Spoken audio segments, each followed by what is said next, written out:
আমারে মাঝে মাঝে অনেক প্রবাসী ভাইরা বিদেশ থেকে ফোন করে বিচার দেয়, মাঝে মাঝে অনেক প্রবাসী ভাইরা কয় হুজুর বেরিয়েতের হেদায়েতের লেগে ওয়াজ কইরেন। আমি বলবো, হে পর্দার অন্তরালের মা বোনেরা, আপনার স্বামী বিদেশের বাড়িতে কষ্ট কইরা মাথার ঘাম পায়ে ফালাইয়া টাকা ইনকাম করে, আপনি আপনার প্রবাসী স্বামীর টাকা দিয়ে নষ্ট করেন। আপনার জামাইয়ের টাকা দিয়ে আপনি আপনার বাইরে আপনি মোবাইল ফোন কিনা দেন, আপনার জামাইয়ের টাকা দিয়া মারে বইনে ডাক্তার দেখান, আপনার জামাইয়ের টাকা দিয়া আনন্দ আয়েশ কইরা বেড়ান, মাইনছেরও খাবান।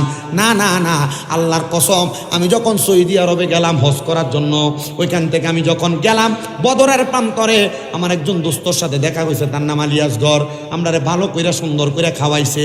এরপরে আমি আসার পরে রাস্তায় দেখছি বাংলাদেশি 5 জন প্রবাসী, মুরাদনগরে বাড়ি, তারা রাস্তার পাশে কাগজ বিছিয়া বিছিয়া ভাত খাইতেছে রাস্তার পাশে। ওই প্রবাসীদের টাকা যদি কেউ মাইরা খায়, ওই প্রবাসীদের টাকা যদি কেউ জুলুম করে খায়, আল্লাহর কসম প্রবাসীদের টাকা মাইরা খাওয়ার কারণে আপনি আল্লাহর কাছে জবাব দিতে পারবেন না। কারণ প্রবাসীরা নিজের রক্তরে পানি বানাইয়া টাকা কামাই করে।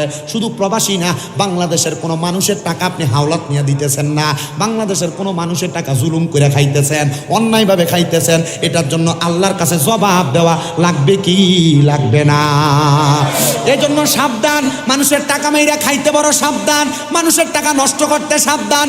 প্রবাসীদের স্ত্রী যারা শুনতেছো, তোমাদের পায়ের মধ্যে হাত দিয়ে বলি, ও প্রবাসীর স্ত্রীরা, তোমার স্বামী বড় কষ্ট করে বিদেশ থেকে টাকা পাঠায়, তোমার স্বামীর টাকা বেহুদা জায়গার মধ্যে নষ্ট করো না।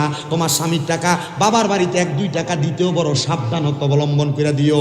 কারণ জামাই রক্ত পানি করে, মাথার ঘাম পায়ে ফালায়। এই জামাইয়ের টাকা যদি বাবার বাড়িতে পাচার করে দাও, বাইকে দিয়া দাও, বোনকে দিয়া দাও, এই টাকা দেওয়ার কারণে তোমার স্বামী যদিও না জানে, এটার জন্য তোমার স্বামীর কাছে কবরের মধ্যে